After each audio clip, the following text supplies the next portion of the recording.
It takes a good woman to be faithful to her husband, but it takes a wise woman to protect her home at any cost. Abigail, wife of Nabal, was a very beautiful and intelligent woman. Her husband, on the other hand, was surly and very mean in his dealings. Abigail's husband, Nabal, was a very rich man with thousands of goats and 3,000 sheep. Despite how rich he was a very stingy man. A time came when David and his troops came to dwell in the same desert, Maon, where Nabal and his household were. David's army always protected Nabal's shepherds whenever they were out herding their sheep. They never ill-treated them or stole anything from them, which they did out of goodwill.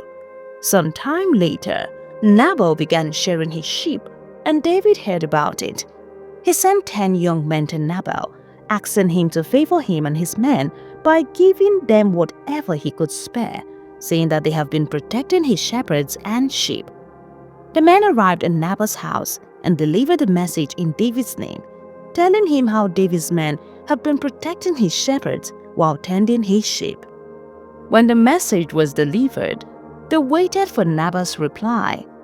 Unfortunately, Nabal was very ungrateful for the selfless service of David's men towards his shepherds and sheep. So he said to them, "Who is this David? Who is this son of Jesse? Many servants are breaking from their masters these days. Why should I take my bread and my water and the meat I have slaughtered for my shearers and give it to men coming from who knows where?" When the men sent by David heard Nabal's words, they left in anger to report his reply to David. Meanwhile, Abigail was unaware of all this when it happened. When David received Nabal's reply, he was very furious. Out of anger, he swore by his life to wipe out the entire household of Nabal. He took 400 of his men with a sword to attack Nabal's household for his ungrateful act towards him and his men. While David was already on his way to Nabal's house, one of Nabal's servants told Abigail all that happened. He said to her, "My lady, David, whom God anointed over King Saul, sent messengers from the desert to give our master his greetings, but he hurled insult at them. Yet, these men were very good to us. They did not ill-treat us, and the whole time we were out in the fields near them, nothing was missing. Day and night, they were a wall around us all the time we were heading our sheep near them. Now, think over this and see what you can do, because disaster is hanging over our master and his whole household. He's such a wicked man that no one can talk to him." Immediately Abigail heard this, she hurriedly loaded on donkeys 2,000 loaves of bread, 2 skins of wine, 5 dressed sheep, 5 seers of roasted grain, 100 cakes of raisins, and 200 cakes of pressed figs. Then she asked her servants to go along with them to David and his men while she followed behind. On getting to a mountain ravine, she met David and his men descending towards her. Immediately, she got off her donkey, ran towards David, and bowed before him with her face to the ground, and began pleading for mercy on behalf of her husband, asking David to have a change of heart and to accept the gifts she had brought.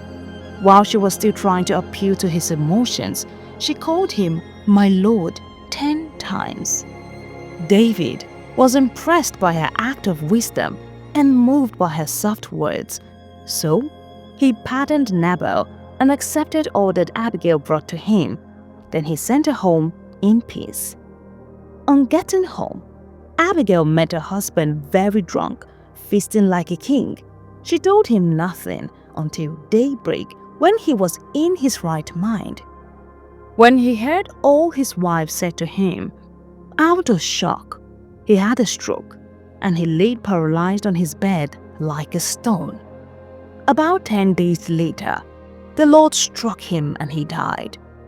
When David heard of the news of Nabal's death, he thanked God for justifying him and stopping him from shedding Nabal's blood. Afterwards, he sent words to Abigail to become his wife, and she consented. He married her because of her intelligence and wisdom, which made her an exceptional woman.